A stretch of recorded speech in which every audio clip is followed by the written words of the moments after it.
ഞാൻ വനിതാ കമ്മീഷൻ ശ്വേതാ മേനോൻ വിദ്യാസമ്പന്നയായതുകൊണ്ട് പരാതി ലഭിക്കാതെ നടപടിയെടുക്കാനാകില്ലെന്ന് വനിതാ കമ്മീഷൻ അധ്യക്ഷ KC റോസക്കുട്ടി പ്രതികരിച്ചു. ആ കുട്ടിയോട് അപമര്യാദയായി ആര് പെരുമാറിയാലും അതിനെതിരെ ആ കുട്ടിക്ക് നിയമ പരിരക്ഷ കൊടുക്കാൻ വനിതാ കമ്മീഷൻ അത് ബാധ്യസ്ഥതയുണ്ട്, ചെയ്യും. പക്ഷേ എന്താണ് കുട്ടിയുടെ പരാതിയെന്നോ ശ്വേതാ മേനോൻ എന്താണ് പറഞ്ഞതെന്നോ ഞാൻ അറിഞ്ഞിട്ടില്ല. ശ്വേതയുമായി കൂടിയാലോചിച്ച ശേഷം ഉചിതമായ നടപടി സ്വീകരിക്കുമെന്നായിരുന്നു അമ്മ പ്രസിഡന്റ് ഇന്നസെന്റിന്റെ പ്രതികരണം.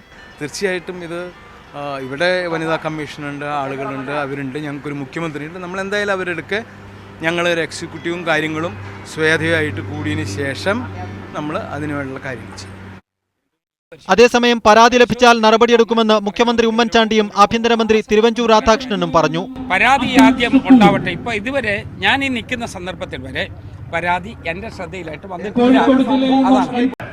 അങ്ങനെ ഒരു പരാതി ഇതുവരെ കിട്ടിയിട്ടില്ല. കിട്ടിയാൽ